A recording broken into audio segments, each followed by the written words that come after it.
Hello दोस्तों, welcome back my channel. Guys आ चुके हैं और एक नॉलेजेबल वीडियो के ऊपर रिएक्शन लेकर इंडिया और चाइना को लेकर फिर से कुछ अपडेट निकल कर आया है। उसी से रिलेटेड वीडियो होने वाला है, एंड तक देखना। ओरिजिनल लिंक मिल जाएगी in the description. So let's start this video.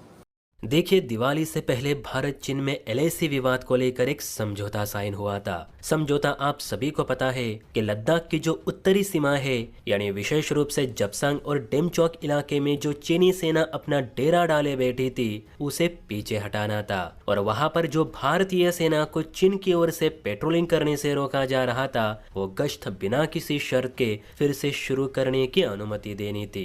Plus चीन ने एलएसी के नजदीक जो अवैध स्ट्रक्चर बनाए रखे हैं, उन्हें भी हटाने की मांग उस समझौते में की गई थी। और समझौते के मुताबिक चीन ने उस पर अपनी सहमति भी दी और हस्ताक्षर भी किए। अब हस्ताक्षर इसलिए किए थे क्योंकि चीन की उस वक्त मजबूरी बन चुकी थी। मजबूरी क्या थी? क्योंकि ब्रिक्स समिट जो पास आया था, और उस समिट में कुछ भी करके चीन को भारत को नाराज नहीं करना था। क्योंकि अगर भारत नाराज होकर ब्रिक्स में शी जिनपिंग से दूरी बनाता, तो ब्रिक्स को लेकर एक गलत इम्पैक्ट यूरोप में जरूर फैलता कि देखो, ये ब्रिक्स वाले ही एक दूसरे का साथ नहीं देते और चीन चला है G7 से टक्कर लेने। इसलिए तब ये समझौता बड़ी आसानी से चीन ने स्वीकार किया था, लेकिन सिर्फ तब के लिए, अब नहीं।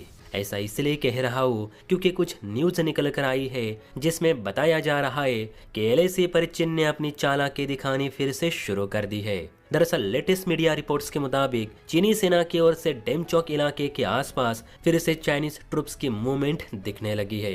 हालांकि अभी वो कुछ किलोमीटर दूर है, लेकिन ये चीनी कब अंदर घुसेंगे कुछ कह नहीं सकते। और इस इलाके में सिर्फ चीनी सैनिक नहीं, तो उसके पूरे इन्फेंट्री की मूवमेंट ट्रैक की जा रही है। और आपको तो पता होगा कि एक इन्फेंट्री में पैदल सैनिक से लेकर टैंक और हवाई दल तक शामिल रहता है, ताकि जहां से मौका मिले वहां से हमला किया जा सके।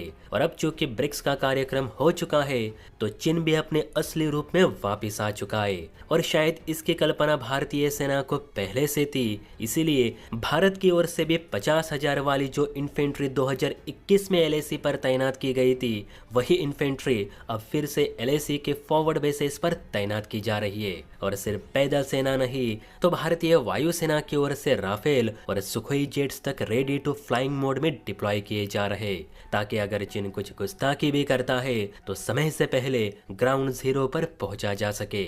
हमारे सलाहकारों ने पहले ही कहा था कि चीन हो या अमेरिका, ये मुल्क कभी भरोसेमंद नहीं बन सकते। इन पर आंखें बंद करके भरोसा करना मतलब अपने आप को उनके हवाले करने जैसा है। आज अगर हमने पहले ही प्लानिंग ना की होती और चीन बदल गया ऐसा मानकर सुस्त बैठे रहते, तो अब तक चीन डेमचौक में प्रवेश कर चुका होता। इसलिए चीन को हल्के में लेना कभी भी समझदारी नहीं होगी। ये देश आसानी से पीछे हटने वालों में से है नहीं। यही कारण है कि अब भारतीय सेना ने पूर्वी प्रहार नामक एक्सरसाइज एलएसी पर शुरू कर दी है, जिसमें आर्मी, नेवी और एयरफोर्स के जवान एक साथ मिलकर युद्धाभ्यास करते हैं अपने फुल पोटेंशियल के साथ। तो दोस्तों, वीडियो के तक खत्म। वीडियो बहुत ही नॉलेजेबल था गाइस, और इससे पहले भी मैंने आप लोगों से कहा था, चीन जो कहता है ना, वो उसको उल्टा ही करता है। और ये जो उसने किया था ना, वो अपने फायदे के लिए किया था। इसीलिए ना दोस्तों, मैं कहता हूँ कि चीन के ऊपर कतई भरोसा नहीं किया जा सकता, क्योंकि वो भरोसा लायक है ही नहीं।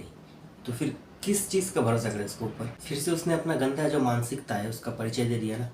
अब इस बार अगर उसने कोई भी गंदा हरकत करने का कोशिश किया, तो मैं मेरा जो इंडियन आर्मी है उन लोगों से एक ही रिक्वेस्ट करना चाहता हूँ कि चीन जिस भाषा में समझता है ना, उसको उसी भाषा में समझा दीजिए आप लोग प्लीज़। अभी तक हम ना चीन के खिलाफ कोई भी कठोर कार्रवाई नहीं कर रहे, इसलिए दिन के दिन उसका जो कॉन्फिडेंस है ना, वो बढ़ते जा रहा है। एक बार अगर हम चीन का जो कॉन्फिडेंस है उसको तोड़ दिए ना, तो फिर वो लोग ऐसा करने से पहले 10 बार सोचेंगे। दोस्तों, मैं इतना दिनों से ना चीन और भारत का जो कॉन्फ्लिक्ट है ना, वो देख रहा हूँ, और इससे मुझे एक बार समझ में आया कि चीन मीठी बातों से समझने वाला है नहीं। वो लात जूते और गोलगप्पे खाने के लायक ही है। जिस तरीके से दोस्तों हमारा इंडिया दिन के दिन डेवलप हो रहा है हर एक सेक्टर में, वो ना चीन को रास नहीं आ रहा है। तो चीन के अंदर इतना तो दम नहीं है कि वो हमसे डायरेक्टली युद्ध करे। इसलिए वो क्या कर रहा है पता है? बॉर्डर पे छोटा मोटा जो भी कॉन्फ्लिक्ट बनाने का कोशिश कर रहा है। या इससे क्या होगा कि हम अगर उलझा रहे तो इससे चीन का ही फायदा होगा, हमारा जो ग्रोथ रेट है वो कम जाएगा। वो इसी का कोशिश कर रहा है, मुझे जहाँ तक लग रहा है गाइस। ये मेरा एनालिसिस है। आप लोग का इस वीडियो में क्या राय है वो आप लोग कमेंट में जाकर बताना जरूर। वीडियो अच्छा लगे तो वीडियो को लाइक और शेयर कर देना। मिलते हैं नेक्स्ट वीडियो में, तब तक के लिए जय हिंद, जय भारत।